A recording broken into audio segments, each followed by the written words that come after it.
Well, after 13 days of mostly doom and gloom, of heartbreaks galore, and of being reminded about how cruel this theatre of elite sport can be, the Indian contingent in Paris and about a billion fans home had a reason to cheer on Thursday. And unlike previous hits at the Paris Olympics, this latest cause for celebration was not bronze colored. After 13 days, there's still no gold medal, but at least we have a silver lining in the form of a certain Neeraj Chopra. Welcome to the Pod of the Rings. This is me, Amit Kamath, your co-host for this episode, and I'm joined by Mihir Vasavda from Paris. We are also joined by Vinayak Mohanarangan, who's joining us from New Delhi. And as a special gift for all of you for always, I don't know whether you guys always listen to us, but at least you are listening to us today. So in case you are, thank you so much, and we'd like to reward you by letting you hear about Neeraj's inner thoughts in his own voice, because we have clips from his conversations with the journalist right after winning the silver medal at Paris. So stay tuned, we'll have that coming in. But first, since we have Mr. Vasavda joining us, let him bring him on, considering he chose to not entertain our request to be on the show yesterday.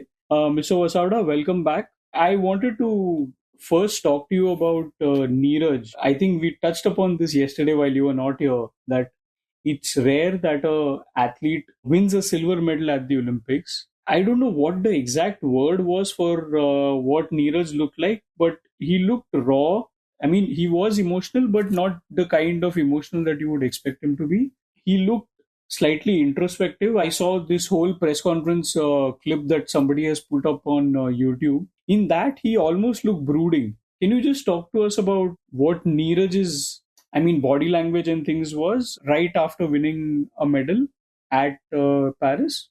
No, he wasn't brooding all the time. There was this moment where he also, so he was explaining how javelin is a punishing sport and it calls for unnatural body movements. And he's like, every athlete, every javelin thrower has some or the other kind of an injury. And he pointed to Anderson Peters on his left, and even he has something in his left thigh. Then he turns to Arshad Nadeem. He's like, "Aapko bhi hai?" And Arshad just nods his head. And Chopra, he nods his head side to side, signaling that he doesn't have anything. And Chopra just smiled and he said, "Good for Arshad that he doesn't have any." And he just moved on, and that kind of lightened the mood. But he continued to kind of lay bare his raw emotions, and then he kind of again slipped into this very typical self-effacing Neeraj Chopra humor.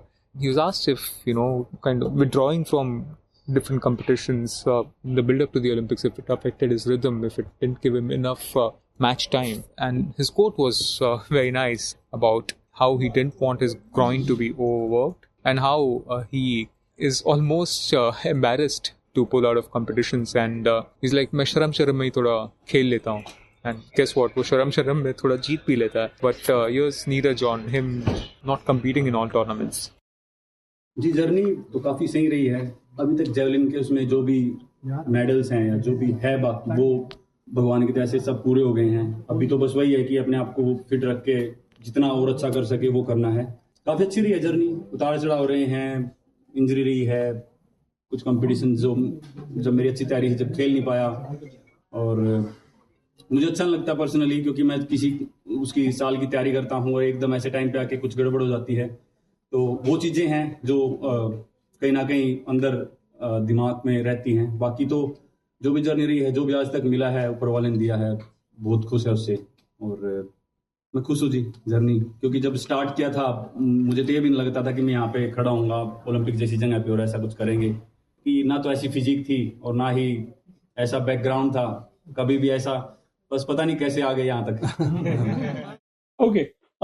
Mihir, just to bring you in before we hear from Neeraj again, it's almost jaw-dropping to realize that, this man has basically been hampered by a niggle for so long, for so many years, that it almost seems impossible that we didn't realize this, or he's never spoken about it. And forget the fact that he's never spoken about it. The fact also remains that he's kind of stayed winning. Like, it's not as if, you have other athletes who will have this upar niche thoda sa dip in form, we've never seen that with Neeraj. So just talk to us about how did this injury affect him, and did this injury even affect him? Because clearly, ज़्यादा तो फर्क नहीं दिखा. We saw him slipping and falling and all of that, and he still managed to throw his second best throw ever of his own career and win a silver medal. So just talk to us about that a little bit. How did injury affect? The injury didn't just impact him on the final day. He said it's been kind of playing on his mind for a while now. This injury has been there with him for a while. It keeps on resurfacing and going and resurfacing again. That's what happened this year, and he kind of was frustrated about it. And it's now started to affect his technique, he says. So he pointed out a couple of things. The first, he said, was his speed on the run-up. That slowed down. He says that you go back, watch my old videos, especially from 2018 when I was very fast. Now you look at me, I'm slow. And again, this is like talking to a sprinter. He'll be running, say, 9.8 seconds. Earlier, he would have been running 9.7 seconds, and that would be his definition of slow. So it's not slow by yours and mine standards, but he's slowed down, he says. And as domino effect, other things start to happen. So his block leg, he's saying, is not falling into place. The body isn't supporting him, and when he's releasing throw, in key moments, all he's relying on is what he calls a jhatka, which is basically him relying on his superior arm strength.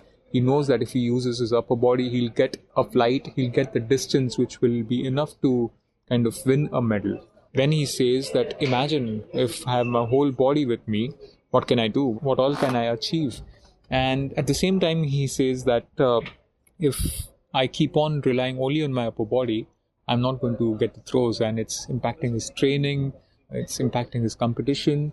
And it's remarkable because, when you listen to him, it feels like he's going through a lot. But then when you watch him compete, he's been winning non-stop. I calculated, and between the Tokyo Olympics and the Paris Olympics, he's competed in 18 international competitions, and he's finished first or second in all of them. So if he's doing it with this problem, with this groin problem, it is single-handedly the most stupendous thing, the most incredible thing that I've heard.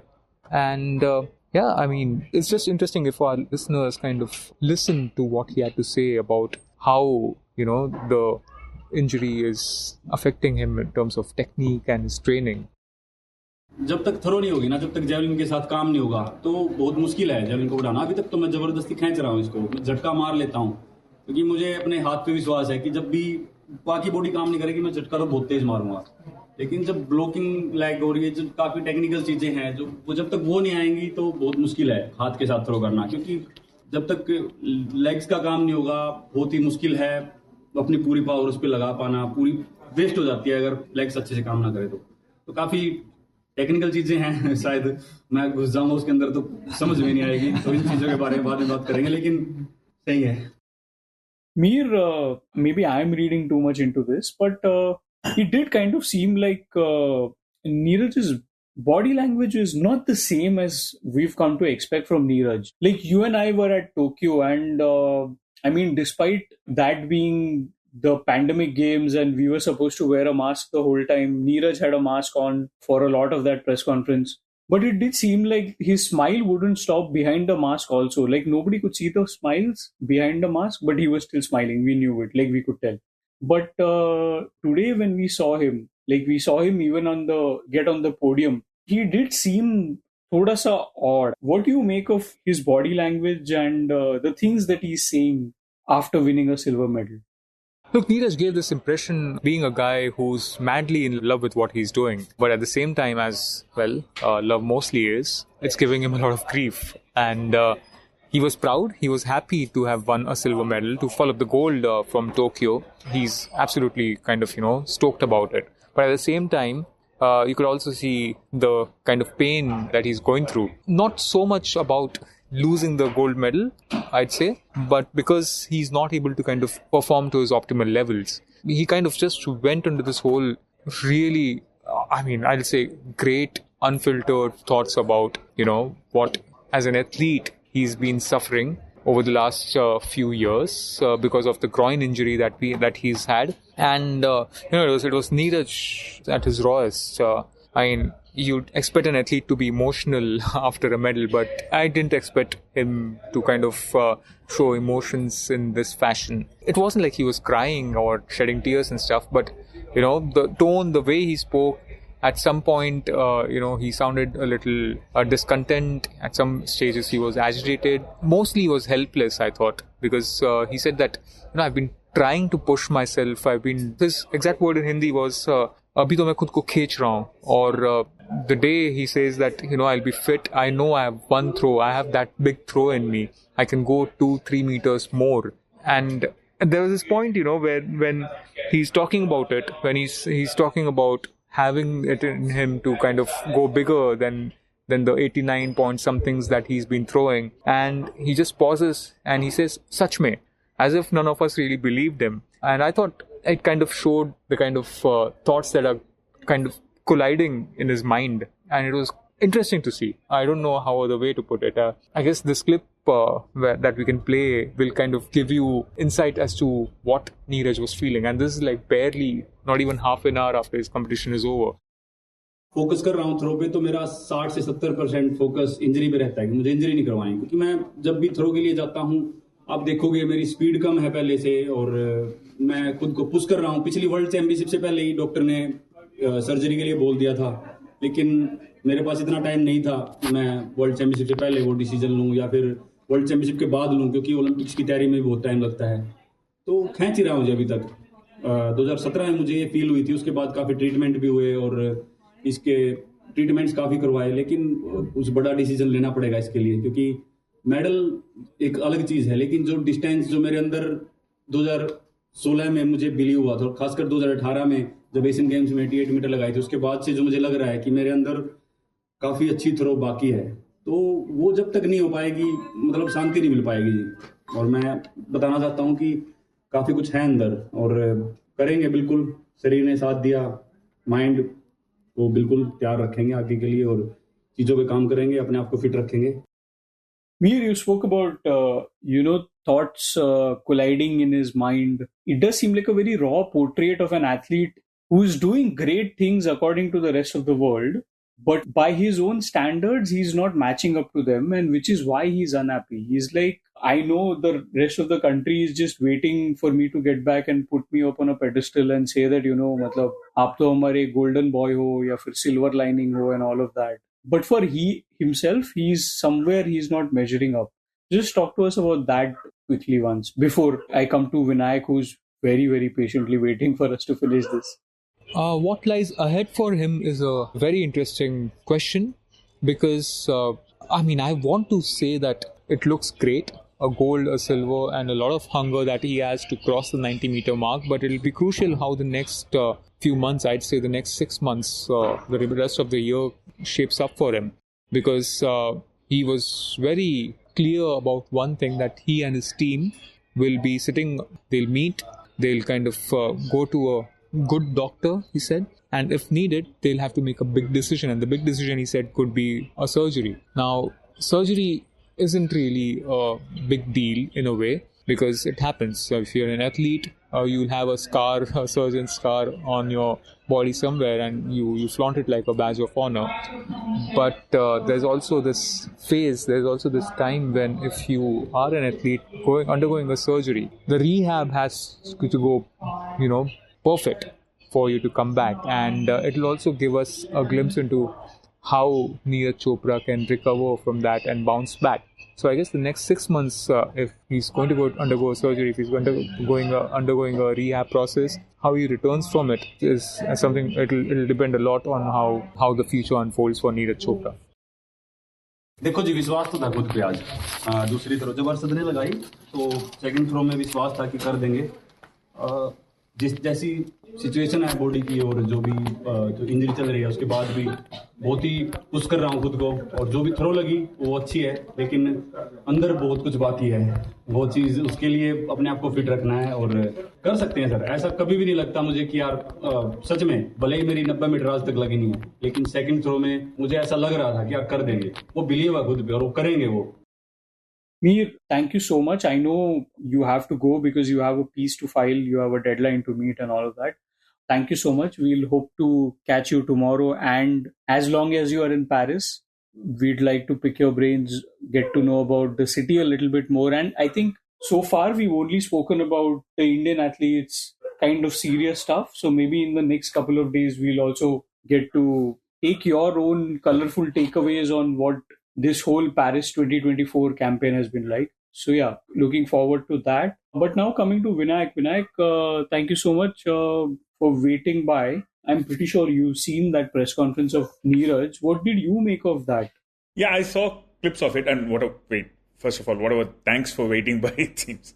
I'm not going to leave without listening to Mihir. Before I speak about that, I mean, really, please do check out the article that Mihir has filed with all the quotes that he's spoken about. It's one thing listening to Mihir and Neeraj speak about it, but when you read that article, the way that Mihir has phrased those quotes, it's just absolute gold mine. I mean, I keep saying this about Mihir. Mihir is a wonderful writer and all that, but the way he's written that copy, you actually get a sense of what Neeraj went through the night. When he won silver, but it felt like he wasn't happy. And we spoke about this when we recorded the podcast. It felt like Neeraj was almost, disappointed with himself. He was trying to push too hard. And then you hear all these things about the background stories and, the things that he's been going through. I messaged Mihir the moment I saw that copy that he had filed. This is the most unfiltered I've heard Neeraj speak. Neeraj is usually honest. Yeah. He's usually very honest in press conferences. I'm not saying he's he's guarded or anything. He's quite open, but he's never been this vulnerable, right? I think this is the first time I'm hearing or reading Neeraj being this vulnerable. And Vinayak, just to contextualize that vulnerability, it comes right after the man has won his second Olympic gold medal at his second Olympics after throwing his second best ever throw of his career. Exactly, right? So the feelings that he's been going through, he's always spoken about winning, mastering the conditions and doing enough to win a particular meet, right? I mean, this is something that he's repeated so often.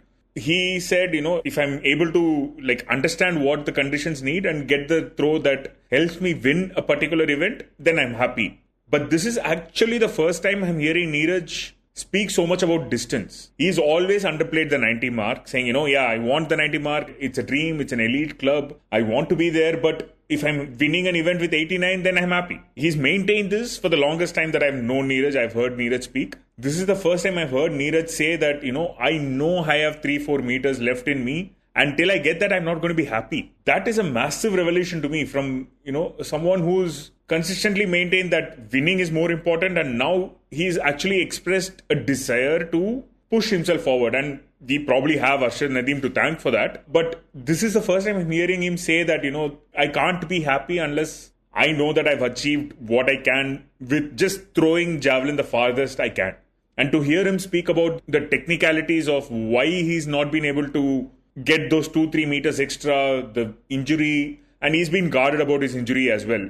Understandably so. I mean, he doesn't have to let the world know that his groin is bad, right? I mean, which athlete would want to tell you that, yeah, man, I'm injured, I'm badly injured and I'm not at my best before a big event? No one is going to do that. So that I understand. But to know how much it has been bothering him, to know how much it has been affecting him, genuinely, before anything you do in the morning, if you're listening to this podcast, please go to the website and read the article that Mihir has filed just on what Neeraj has been saying. It's absolutely revealing, vulnerable, and vulnerability is something that, we don't appreciate in athletes. Often maybe it's an Indian thing. We want our athletes to be strong, come across as these, people with all the self-confidence and all that. And Neeraj has always been someone who's come across as, very confident in himself. This vulnerability is something that I've not seen. I hope it's a phase where he understands that he can be vulnerable. He seeks the help that he needs. Not just physically. I mean, Mihir spoke about what next for Neeraj in terms of,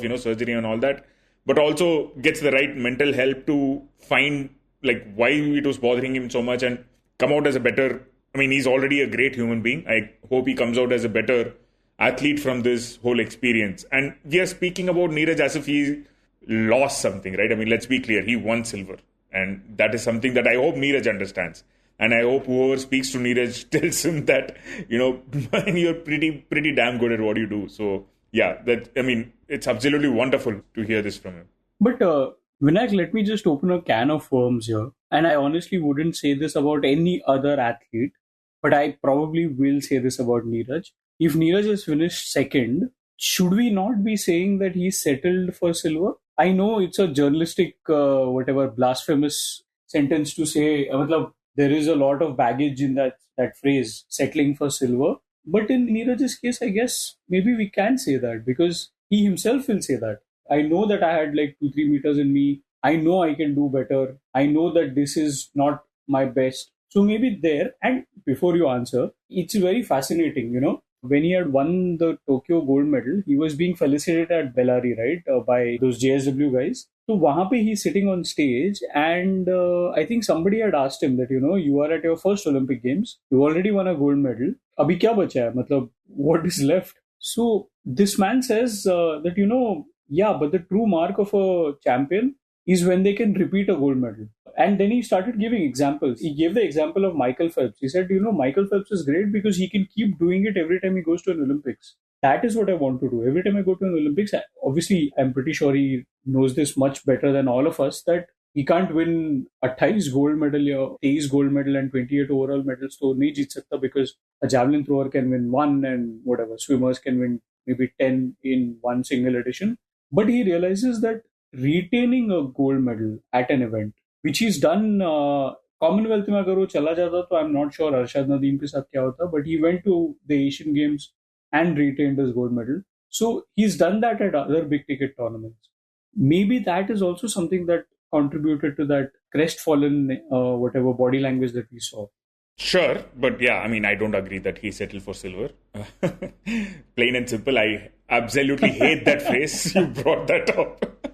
It's one of my pet peeves in the last few years that I've been in this field. Yeah, I mean, the 1 year I actually got to manage my team, the first thing I told them was never use that phrase. So, yeah, I don't think so. I've written about this as well in the past. No, nobody settles for silver. Never. Yeah. But, I mean, I get where you're coming from. He said, I'm proud of this silver. There is actually that very good quote in the Geo Cinema interview that he gave. I'm actually very happy with 89.45. I'm happy that I got a silver, but I know that I have a few more yards in me. So, that actually sums up Neeraj for me. The fact that after winning a silver, he is still thinking about what else he could have done and what else he could have done on the night to make that silver into a gold. And all that is kind of why Neeraj is Neeraj, right? So, yeah, that's what makes him wonderful. And we've been speaking about what makes Neeraj this great athlete. I really want to bring this up. This was not in the mix zone, but we press release landed in our mix inbox today on Srijesh being the flag bearer for the closing ceremony for India, along with Manu Bhaker, of course. And PT Usha had this quote in the statement saying, obviously when someone says, Srijesh is a flag bearer, someone is going to ask, why not the silver medalist, right? So I'm guessing IOA kind of premeditated their statement saying, we spoke to Neeraj and Neeraj was the first person to say that if you didn't come and ask me, then I would have come and told you that Srijesh should be flag bearer. That, for me, is what makes Neeraj Neeraj, right? It is so easy to say, athlete is humble and, great and all that. He shows that in every action that he does. And to do all that, to show this vulnerability, to show this class that he can still pull off silver on the worst night that he's had in forever I can remember, to have this class that, Srijesh is the legend that is retiring and he deserves this. These are the things that I mean, in my eyes, Neeraj is, right up there with probably Abhinav Bindra in terms of the greatest Indian Olympiads ever. And in fact, I know this was not something that we planned to talk about, but then, this also happened. When we talk about, Neeraj's class, at some point yesterday, two journalists across two borders made their way to two villages. One went to Khandara, one went to Arshad Nadeem's village. And both of them put a microphone in front of the mothers of the gold medalist and the silver medalist. The guy on the Pakistani side asked Arshad Nadeem's mother that, what do you have to say about your son winning a gold medal and Neeraj Chopra losing to your son? And she said, nahi beta, wo to mere bete jaisa hai. And like these two guys are like brothers. They are very good friends. So all of this losing, winning is all taqdeer and naseeb ki baat. He's won today, some other day he will win. The guy on the Indian side goes and asks, he doesn't ask Neeraj's mother that, your son has lost. But the question is something about, Neeraj has finished second. So are you going to celebrate it the same way as you celebrated the gold? And she was like, yeah, absolutely. This is exactly like gold for us. There's no difference. And the one thing that she wasn't asked about this, but she made it a point to say this. And she said that, the guy who's won gold, he's also like a son to me. I mean, I don't know, man. This is such a great sentiment to have from two mothers across two sides of the border who probably never met each other, never spoken to each other. But yeah, wonderful. I mean, fair play awards तो definitely दोनों को मिलना चाहिए. Flag bearer award ना मिले, Yeah, gold medal ना मिले. definitely. I mean, yeah, I mean, lovely story. Yeah, but I think just like Vinayak had waited a whole lot to be brought into the conversation today, I think Aman Sehrawat, a young 21-year-old boy who's just been ushered into the pantheon of Olympic medalists for India, has waited his turn so long to be spoken about. And well, Vinayak, before I know you are going to say this, but before you get there, I'm going to get there. Mihir today has written a beautiful, beautiful piece about Aman Sehrawat. So, in case you are actually listening to this, please make this the second piece that you read. Read the piece that Mihir has written about Aman Sehrawat because it is really like quite something. He's spoken about how this boy was an orphan at the age of when he was very young, I believe at the age of 11 or something. And now he's an Olympic medalist. Vinayak, just to bring you in, I think you've seen his bouts at Paris.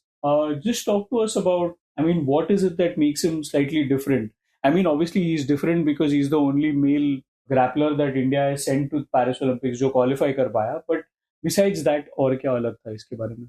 First thing I wanted to say was, this is one of those bouts that I've seen where, the two wrestlers absolutely gave no importance to defense. You don't get to see that often in a medal match. It can tend to be cagey and all that. But Aman's weakness has been his defense. Nihal has written a lot about this. Of course, Mihir has also written about this. Aman is a very attack-minded wrestler. His strength is his speed, technique, his ability to turn sort of counter-attack and all that. His strength has not been his defense. And from the moment the bout started, it looked like, he thought, I don't give a damn about defense. I'm just going to attack as much as I can. If he's attacking me, I'll concede points. But then I'll just come back and get the next few points. It was that sort of a no holds barred sort of wrestling bout. It was really fun to watch. In the morning, we'd been discussing the moment we saw that he was facing a Puerto Rican and wasn't really a pedigreed Puerto Rican. In that sense, we felt like this was going to be a medal. And for Aman to come up, do what he did is really commendable. And yeah, when you read the Mihir piece, you'll also know that he also had issues with weight cut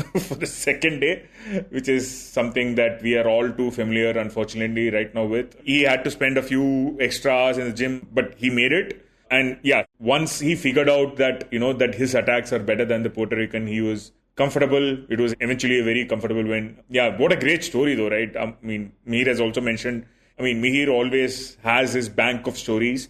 Mihir had already written about Aman in, I think, 2023, April. Aman has been around. He has been a cadet World Championships medalist, junior level Asian medalist. So he's been around in the lower age groups for a while. And Mihir has already covered the story of how, he was orphaned at 11. Wrestling was not really on his mind when he came to Chhatrasal. The coach says that, when we saw him, we took him in because we thought at least we could give 2 meals a day to this malnourished child.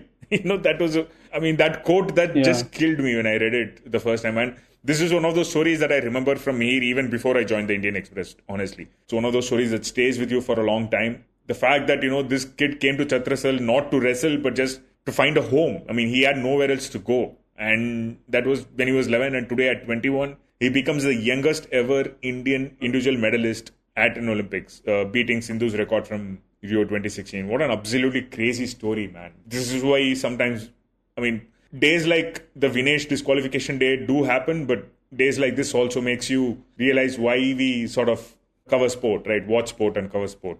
It's a wonderful reminder. But yeah, well, we are really running out of time, and I'd like to thank everybody who's stayed on for this long, and I'd also like to apologize to our producers who very diligently try and remind us every time not to go over the time limit. But well, Vinayak, just one last thing. You spoke about how wonderful it is, and it's the reason why we cover sport because we never know कि कोई बंदा मतलब कोई unheralded बंदा आके suddenly gold मार के चला जाए, जैसे कि एक 23 साल का लड़का ने टोक्यो में किया था. Or you might just have somebody who you've spent 3 years talking up as an Olympic medal hopeful who completely bombs in the first round. But I mean, I wouldn't have it any other way, because the other option is, you know, you are from a country where you have 3 newspaper pages and like 32 medalists in a day or something, or 13 medalists in a day. And all the bronze medalists and silver medalists are essentially treated like losers. कि हाँ भाई तुम gold तो नहीं जीते ना, so you are not a winner basically. So I would not probably like to be around that sort of a thing. But Vinayak, anything else we need to talk about before we say goodbye? Well, I mean, yeah, as we usually do, looking ahead to what's on for Saturday, the golf has been a little bit of a disappointment. On Friday in the round 3, where both Aditi and Diksha fell way down the leaderboard when it actually looked like they could challenge, maybe coming to the top, but it didn't really happen. So yeah, we don't have a Tokyo-like fairy tale finish where the entire nation woke up to follow Aditi Ashok along as she moved around the golf course in Tokyo. That's not going to happen tomorrow. I don't even know if a miracle is possible because I don't follow golf enough.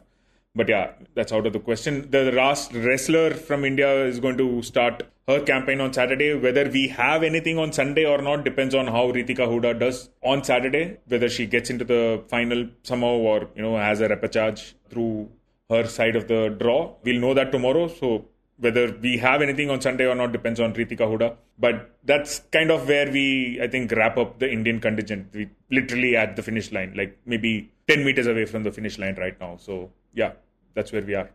Well, that's where we are, and we'll be back tomorrow with another episode of Game Time Podcast. Maybe this time around, since we have only one athlete or two athletes, three athletes to talk about, maybe, just maybe, we might also talk about something more fun, something that has caught our attention from the Olympics not involving the Indians. Maybe, just maybe. Because we might just get Vinesh Phogat's decision tomorrow and then the whole mood kind of changes. Well, that's all the time we have today. We'll be back tomorrow. Thank you so much for listening, and apologies to our producers. This is me, Amit, on behalf of Vinayak, Mihir, and I guess Neeraj also, because he was a part of our podcast today, saying goodbye. You were listening to Express Sports by the Indian Express. This week's show was edited and mixed by Suresh Pawar and produced by Shashank Bhargav and me, Ichha Sharma. If you like the show, then do subscribe to us wherever you get your podcast. You can also send it to someone who will like it, share it with your friends or someone in the family. It is the best way for people to get to know about us. You can also tweet us at Express Podcast and write to us at podcast@indianexpress.com.